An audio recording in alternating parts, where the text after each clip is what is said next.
કીર્તિ ખત્રી ગુજરાતના ખ્યાતનામ તંત્રી, ભારતના રાષ્ટ્રીય કક્ષાના તંત્રી કીર્તિ ખત્રીએ કચ્છ મિત્રમાં 3 દાયકાથી પણ વધારે કામ કર્યું અને એક સુંદર અખબારનું સર્જન કર્યું. લેખક અને તંત્રી કીર્તિ ખત્રીની કલમ એટલે પરિશીલન, સ્વાધ્યાય અને નિષ્પદની કલમ. લોકોના હૃદય સુધી પહોંચવાનું, કોઈપણ વિષય ઉપર ઊંડું સંશોધન કરવાનું અને પછી લખવાનું, અને તેના જ પરિપાક રૂપે આપણને મળ્યા છે 9 પુસ્તકો. કચ્છમાં પહેલીવાર હિરોઈન ઝડપાઈ. એટલે જાણે કે કચ્છ મિત્ર એ કચ્છનું એમ્બેસેડર બની ગયું, બ્રાન્ડ એમ્બેસેડર. ભૂકંપ પછી પણ જે કચ્છ બેઠું થયું એમાં કચ્છ મિત્રનો બહુ જ મોટો હિસ્સો. અને કચ્છ મિત્રને તમે એક બહુ જ મોટા મુકામ ઉપર લઈ ગયા. કે આજની પેઢી ખરેખર તો એમણે ગામડાઓ સુધી જવું જોઈએ. આખા ભારતમાં કદાચ આ એક કેસ સ્ટડી થાય એવું છે કે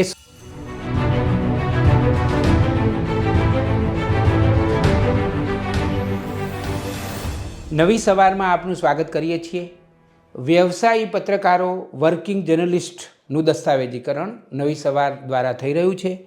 આજે નવી સવારના સ્ટુડિયોમાં ઉપસ્થિત છે ભારતના ઉમદા તંત્રી અને વર્કિંગ જર્નલિસ્ટ એવા કીર્તિભાઈ ખત્રી. કીર્તિભાઈ, તમારું સ્વાગત કરું છું. નમસ્કાર. આજે અમારા માટે આનંદની વાત છે કે તમે અમારા સ્ટુડિયોમાં પધાર્યા છો. તમારા જીવન વિશે થોડી વાતો કરવી છે અને તમારા પત્રકારત્વ વિશે, કારણ કે ગુજરાતી પત્રકારત્વમાં તમારું બહુ જ મોટા ગજાનું પત્રકાર, અને હું ઘણીવાર કહેતો પણ હોઉં છું અને મેં ઘણીવાર લખ્યું પણ છે કે કીર્તિ ખત્રી એ એક એવા પત્રકાર અને તંત્રી છે જેમણે પ્રાદેશિક જિલ્લા કક્ષાનું પત્રકારત્વ કર્યું છે, પણ એનું સ્તર એટલું બધું ઊંચું છે કે એ ભારતના પત્રકાર છે. આપણા માતા અને પિતાને યાદ કરીએ. જો મારા પિતાજી ડૉક્ટર જયંત ખત્રી, એટલે ગુજરાતી નવલિકાને આધુનિક મોડ આપનાર બહુ જ મોટા ગજાના સર્જક અને પ્રણેતા પ્રણેતા. બિલકુલ. અને મારા માતાજી સાવ ગામડાના. શું નામ એમનું? એમનું નામ ઝવેરબેન, અને એ કચ્છના નખત્રાણા તાલુકાના એક નાનકડા ગામ મોરજરના વતની. બરાબર છે.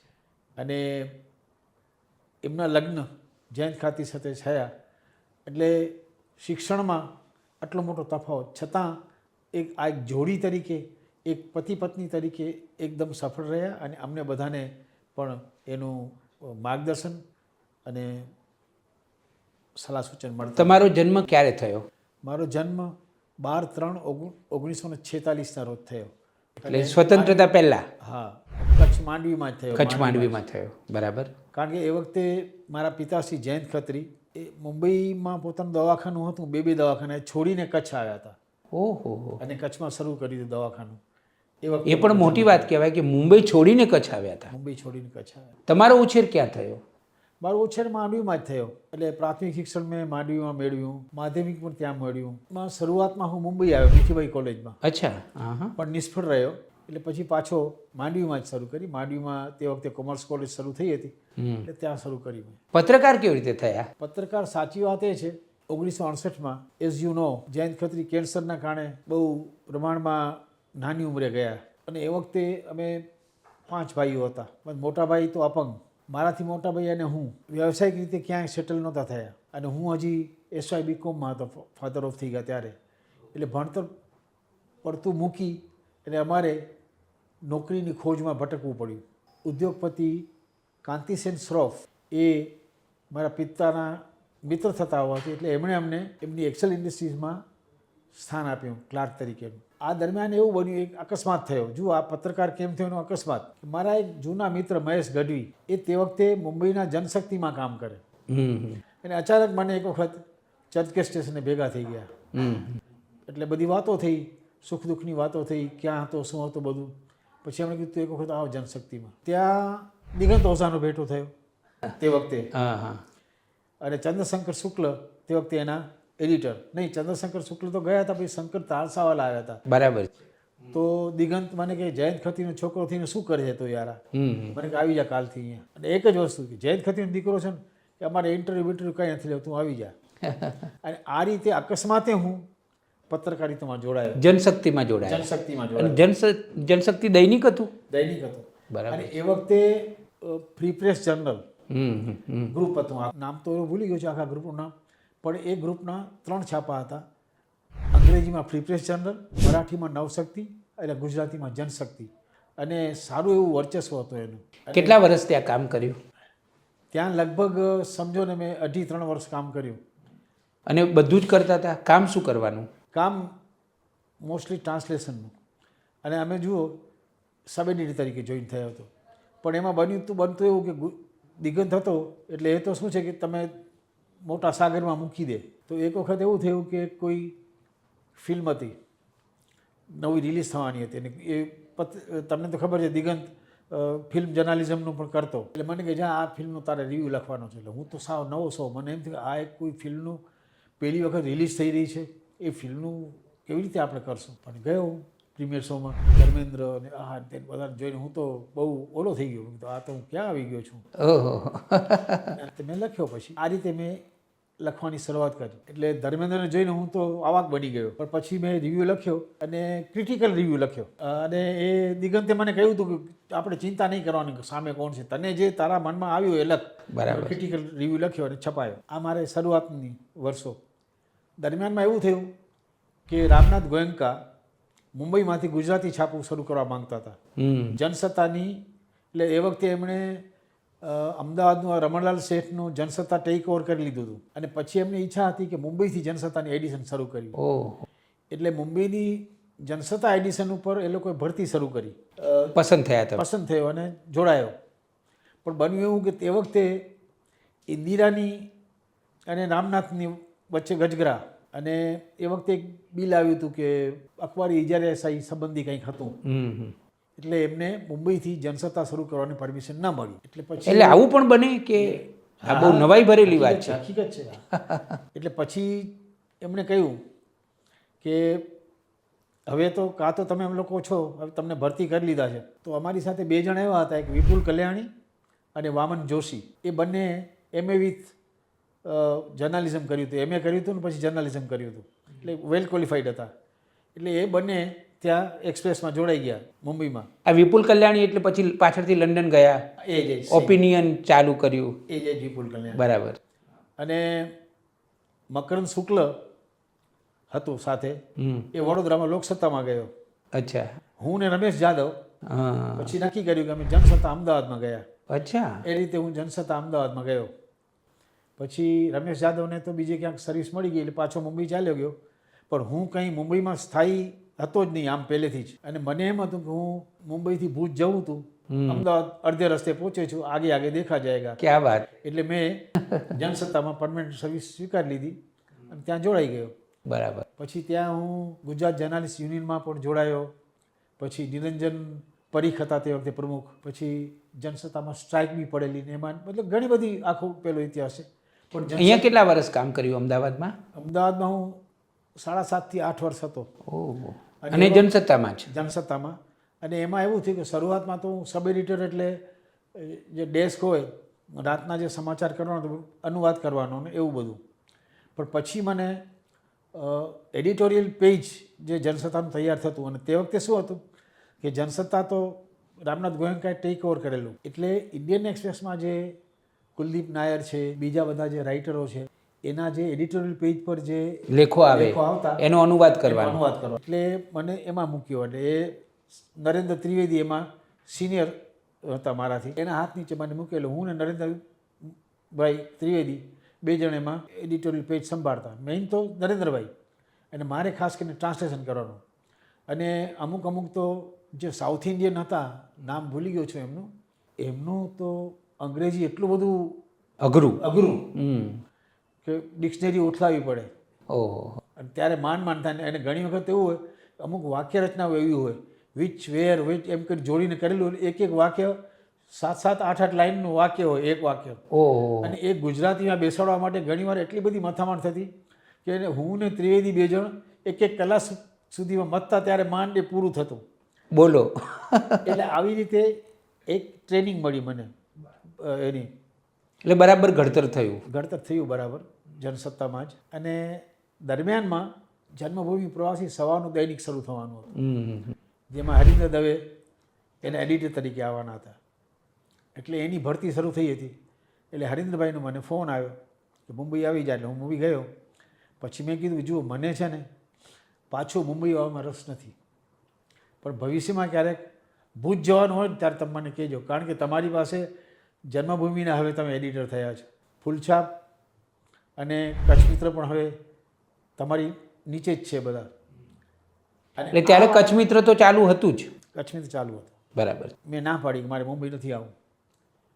અને પછી 2-3 વર્ષ રહીને હરીન્દ્રભાઈનું તેડું આવ્યું કે, અને એ વખતે એવું હતું કે એક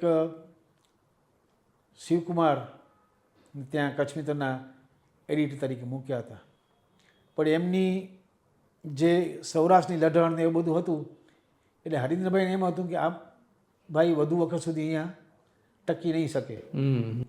એટલે મને કહ્યું કે તું આસિસ્ટન્ટ એડિટર તરીકે કચ્છ મિત્રમાં જોડાઈ ગયા. વાહ. કે ભવિષ્યમાં, કારણ કે આ સૌરાષ્ટ્રના માણસ છે એટલે અમે તો અંગત રીતે માનીએ છીએ કે કચ્છ મિત્રનો એડિટર કચ્છી જ હોવો જોઈએ, કચ્છનો જ માણસ. સાચી વાત છે. એટલે હું આસિસ્ટન્ટ એડિટર તરીકે જોડાયો. કયું વર્ષ હતું એ? વર્ષ તો મને યાદ નથી, પણ 1980 હશે કદાચ. અને તમે કચ્છ મિત્રમાં કેટલા વર્ષ આપ્યા?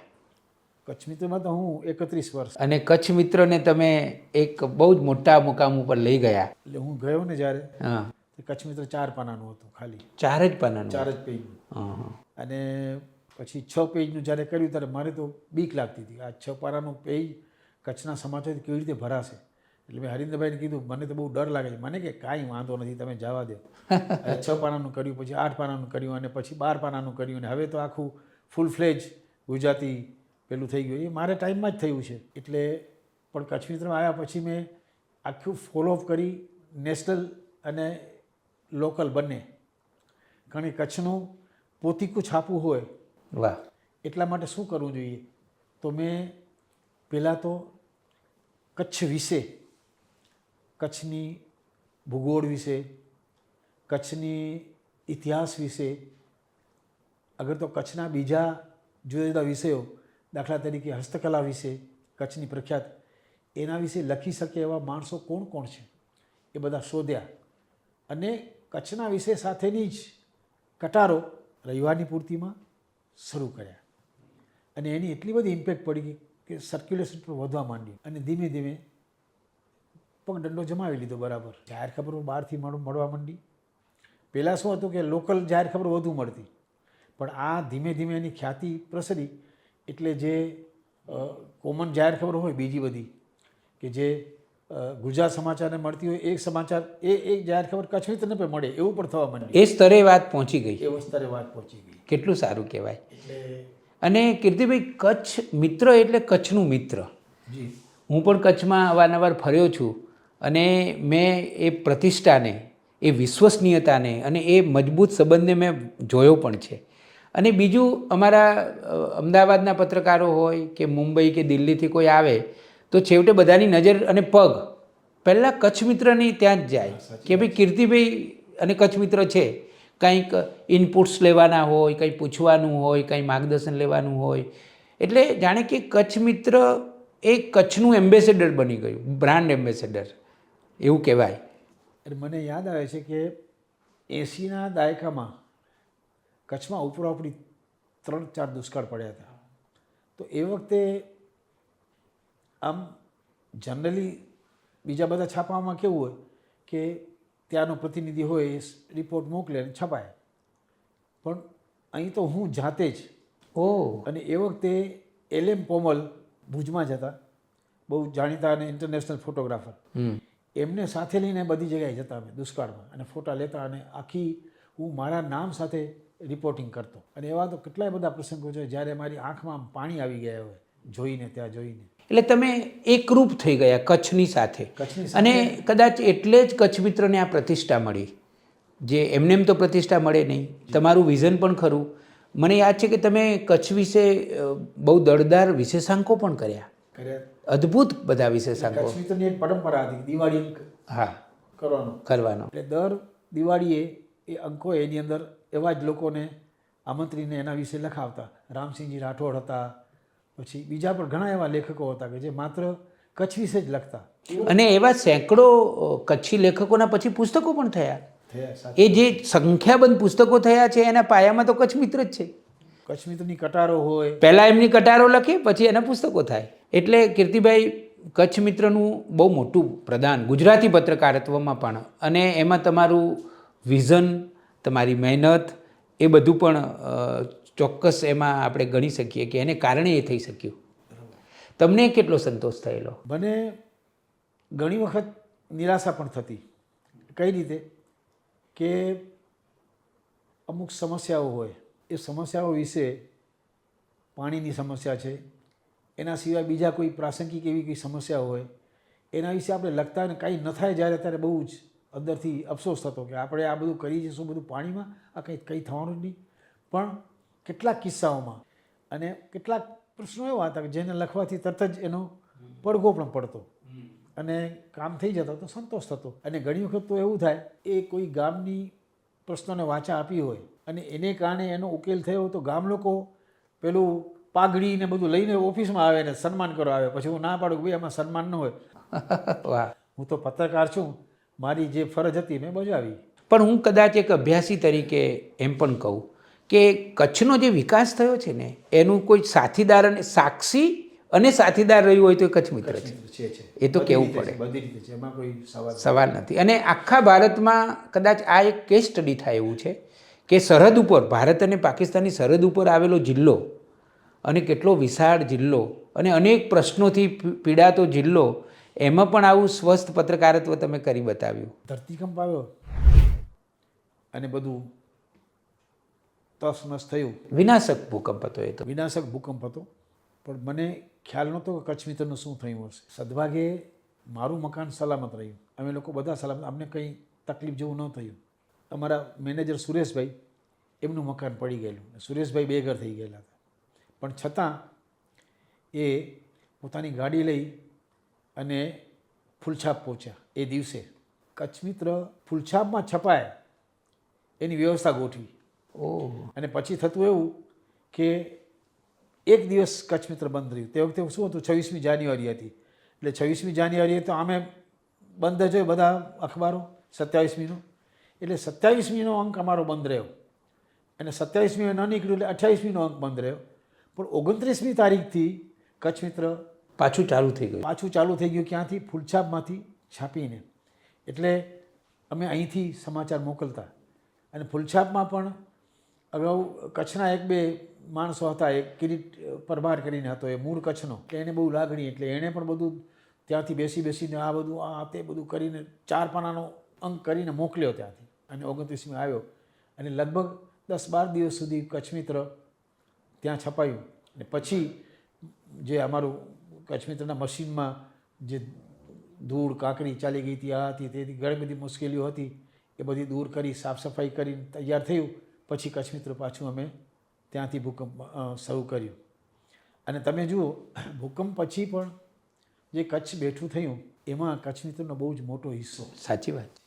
એમાં ખાસ કરીને તમે જુઓ, શરૂઆતમાં તો અમે કોલમો લખી હતી ને, પહેલાં તો ખબર જ નહોતી. સંદેશ આવે એવા ઠપ થઈ ગયો હતો, માણસો છીનભીન થઈ ગયા હતા. એક ઘરમાંથી જોઈ કોઈ સ્વૈચ્છિક સંસ્થાઓ આવી હોય, કોઈ બાળકી ઘાયલ હોય એને લઈને ચાલી ગઈ હોય, એને સારવાર કરતી હોય, એના મા બાપને ખબર ન હોય પોતાની બાળકી ક્યાં છે. એટલે અમે એક કટાર શરૂ કરી હતી કે અમે સલામત છીએ એવી રીતનું. જે આવી રીતે વિખૂટા પડી ગયેલા લોકો હોય એ લોકો આવીને એમને આપી જતા, અને નામ છપતા કે ફલાણા ભાઈ સલામત છે, આ સ્થળે છે. એવી રીતે કેટલાક પરિવારોના મિલન થયા હતા આને કારણે. આવી તો ઘણી બધી, એટલે એ તો તમે આવી કદાચ કોઈને પીએચડી કરવું હોય તો એ કરી શકાય, એટલું બધું કચ્છનું પ્રદાન છે. ધરતીકંપ ઉપર કોલમો બધી ધરતીકંપ ઉપર. હા, અમે તમે જુઓ, ધરતીકંપની વેદનાને વાચા આપતા સાચા કિસ્સાઓ ઉપરથી વાર્તાઓ લખવાનું કામ માવજી મહેશ્વરી શરૂ કરું. અને હું અંગત રીતે એમ માનું છું, માવજી મહેશ્વરી એક સર્જક બન્યો છે. એમાં કચ્છ મિત્રનું, ધરતીકંપ અને કચ્છ મિત્ર બંનેનું પ્રદાન છે. મને લાગે છે કે બીજા ઘણા, કદાચ આ બીજા ઘણા લેખકો વિશે પણ આપણે આવું કહી શકીએ. આ તો એક જ્વલંત ઉદાહરણ. હા, અને એ બહુ નીવડેલા સર્જક છે. સર્જક છે. કીર્તિભાઈ, હવે થોડી પુસ્તકોની વાત કરીએ. તમારા જે તમે બહુ જ લખ્યું બધું જ, આખા લાંબા પટ્ટ ઉપર તમે કામ કર્યું અને બહુ જ નિષ્પત સાથે લખ્યું. એના પુસ્તકો તમે રંગદ્વાર પ્રકાશનના કર્યા. એક પુસ્તકમાં તો મને પણ થોડું તમારો પરિચય લખવાની તમે મને તક આપી હતી, એટલે તમારો આભાર પણ માનું છું. પણ પુસ્તકોની થોડી વાત કરો કે કુલ કેટલા પુસ્તકો થયા છે અને કયા પ્રકારના એ પુસ્તકો થયા? તમે જો પહેલાં શું હતું, એડિટોરિયલ તરીકે જે મારો રોલ હતો, જે તંત્રી લેખ લખતો અને રવિવારની પૂર્તિમાં કે ક્યારેક અવારનવાર લેખ લખતો. પણ ધરતીકંપ પછી જે પ્રશ્નો થયા ત્યાર પછી હું આર્ટિકલ લખતો થયો, મોટા મોટા આર્ટિકલ જુદા જુદા વિષયોના, ધરતીકંપ ઉપરાંત બીજા, અને છપાતા થયા. આ પ્રકારના આર્ટિકલો જે હતા ને, એ આર્ટિકલોનો સંગ્રહ કરીને મેં મારા પુસ્તકો કર્યા. એમાં જુદા જુદા વિભાગ કરી નાખ્યા હતા કે કુલ કેટલા થયા? કુલ 10 લગભગ થયા છે. એટલે 9 પુસ્તક હતા, 10મું મારા વિષયનું પુસ્તક. હા, એટલે કુલ 10 પુસ્તકો. 10 એ 9 પુસ્તકો છે એમાં તમારા લેખો છે, અને જે 10મું પુસ્તક છે એમાં તમારા વિષયની વાત છે. અને પછી પાછળથી જે ધરતીકંપ પછી હું તંત્રી તરીકે છૂટો થયો, ત્યારે મેં મુંબઈ સમાચારમાં તેમજ બીજા 1-2 અખબારોમાં, ગુજરાત મિત્રમાં પણ મારી કોલમ ચાલતી. એના જે આર્ટિકલો લખ્યા એના વિશે 2 પુસ્તકો અલગ થયા છે. કચડો મારા આભલામાં પાર્ટ 1 પાર્ટ 2. અને એકચ્યુઅલી તો શું છે કે એ આર્ટિકલ જે હતા ને, એ આર્ટિકલ ખરા અર્થમાં પહેલાં હતા. કારણ કે પેલું એડિટર તરીકે આમાં શું થાય કે એક કોઈ ચોક્કસ ઘટના બની હોય, એ ઘટનાને આસપાસ એડિટોરિયલ લખાયો હોય.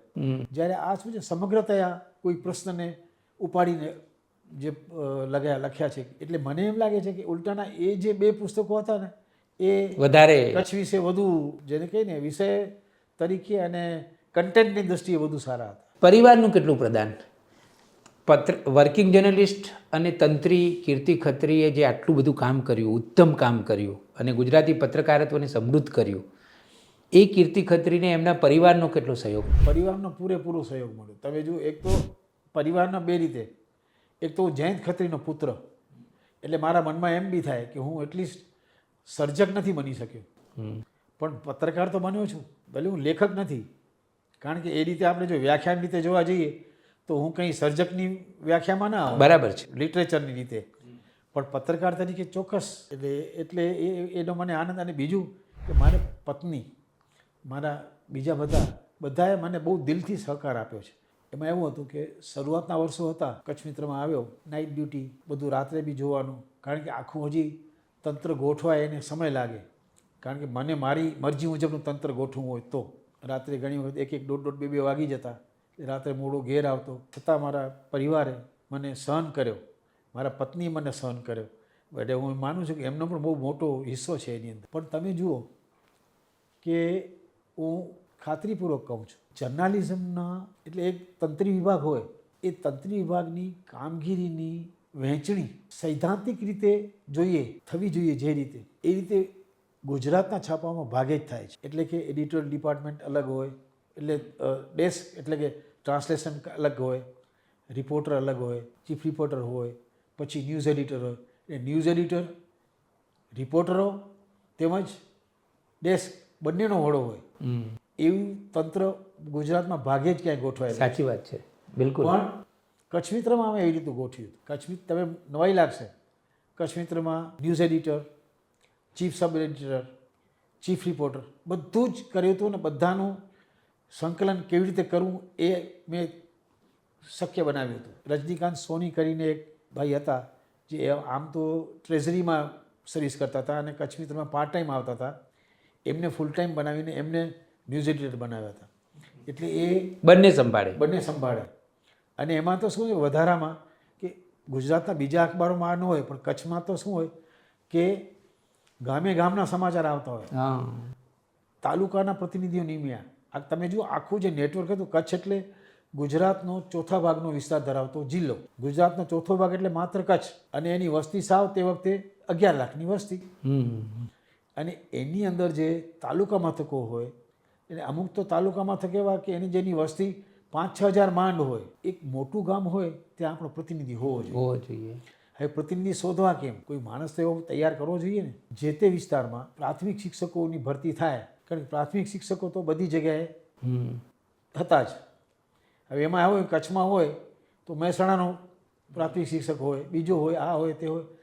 તો આવા ગામોમાં પ્રાથમિક શિક્ષકોને શોધી એમને કહેતા કે તમારે આ પ્રકારના સમાચાર તમારા ગામમાં ખાસ કરીને કોઈ દુર્ઘટના બને, કોઈ જાણીતો માણસ ઓફ થઈ જાય, આ થઈ જાય, આમ એવું તો તમારે અમને કરવાનું. જરૂર પડે તો ટ્રંક કોલ પણ કરવાનો. ટ્રંક કોલના પૈસા અમે તમને આપશું. તે વખતે તમને નવાઈ લાગે કે કચ્છમાં નારાયણ સરોવરથી જો ફોન કરવો હોય તો ફોન લાગે નહીં, ટ્રંક કોલ બુક કરાવવો પડે.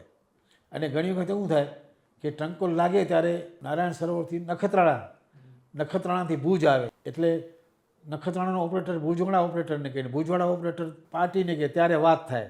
આવી પોઝિશન. અને મને બરાબર યાદ છે, કદાચ સાલ હું ભૂલી જતો હોઈશ, પણ 1982માં કચ્છમાં પહેલીવાર હેરોઇન ઝડપાયું અને પાકિસ્તાનનો જાસૂસ કહેવાય એવું સુમાર બોટલ નામનો માણસ કોટેશ્વરમાં પકડાયો. બીએસએફે પકડ્યો. એટલે બીએસએફે શું કર્યું કે બીએસએફે વાયરલેસ કરીને ભુજને જાણ કરી દીધી કે આવી રીતે એક માણસને 16 કિલો હેરોઇન સાથે ઝડપાયો છે અને એ પાકિસ્તાન આર્મીનો સોર્સ હોય એવું લાગે છે. તો બીએસએફમાં એ વખતે સોણસિંહ કરીને ઇન્ટેલિજન્ટ ઓફિસર હતા. એટલે તમે જુઓ, મેં બધી સાથે છે ને કે જે સોર્સિસ આપણે કામ આવે એ બધા સાથે મેં સંબંધ રાખ્યા હતા. એટલે એનો મને ફોન આવી ગયો कि बीएसएफ ने हमने एक पकड़ा है और आप वहाँ से कोटेश्वर से आप समाचार ले लीजिए. એટલે હિન્ટ મળી ગઈ આપણને. પણ કોટેશ્વરમાં કંઈ થાય જ નહીં, કરવું શું? અંતે દયાપરમાં અમારા CK પટેલ કરીને હતા, જે આમ તો સરકારી નોકરિયાત હતા પણ અમારું કામ કરતા હતા અને બહુ સારા હતા અને આર્ટિકલ સારા લખતા, લખપત અબડાસા તાલુકાનો પત્ર લખતા. એમને વાત કરી, એમણે કીધું આપ ગમે તેમ કે હું તમને સમાચાર મેળવી દઈશ. એટલે એમણે પછી વ્યવસ્થા કરી કે આ સમાચાર હતા એ ટેલિફોન ઓપરેટર છે ને પેલો, ત્યાંથી એને સમાચાર આપે. દયા પરથી એણે નખત્રાણાના ટેલિફોન ઓપરેટરને સમાચાર આપ્યા. નખત્રાણા ટેલિફોન ઓપરેટરે ભુજના ટેલિફોન ઓપરેટરને કહીને કચ્છ મિત્રમાં અમારા સમાચાર પહોંચાડ્યા અને બીજે દિવસે એ સમાચાર કચ્છ મિત્રમાં પ્રસિદ્ધ થયા કે 16 કિલો હેરોઇન સાથે સુમાર બોટલ પકડાયો છે. અને કીર્તિભાઈ, આવી તો કેટલી સ્ટોરી હશે. એટલે મને લાગે છે કે જ્યાં વિકાસ ના પહોંચી શકે, જ્યાં સરકાર ના પહોંચી શકે, ત્યાં કચ્છ મિત્ર પહોંચ્યું છે. છેલ્લો સવાલ, જે નવી પેઢીના પત્રકારો છે એને સારા અને સફળ પત્રકાર અને તંત્રી થવું હોય તો શું કરવું જોઈએ? હું માનું છું કે બે વસ્તુ છે કે આજની પેઢીએ જેમણે પત્રકારિતાનો કોર્સ કર્યો હશે, એટલે થિયોરિટિકલ જેમને ખબર છે પણ પ્રેક્ટિકલ ખબર નથી, એટલે ખરેખર તો એમણે ગામડાઓ સુધી જવું જોઈએ.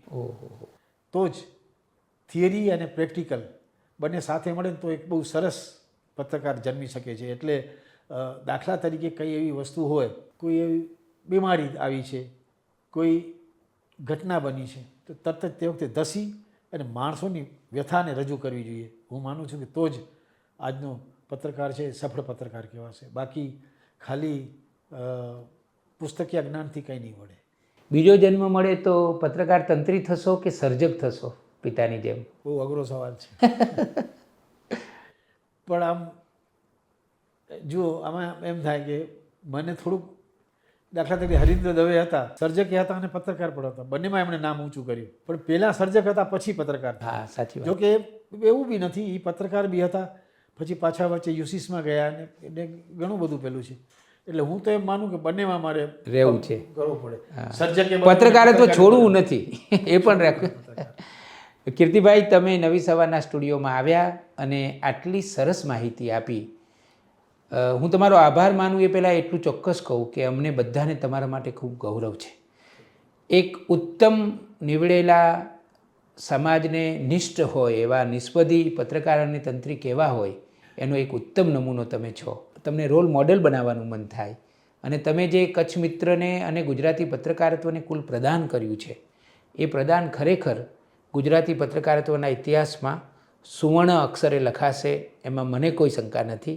આપ સ્ટુડિયોમાં આવ્યા અને અમારી સાથે આટલી વાતો કરી, આપનો આભાર માનું છું. Thank you. હું પણ તમારો આભાર માનું છું કે મારી વાત, દિલની વાત તમે ક્યાં ને ક્યાં પહોંચાડશો. Thank you.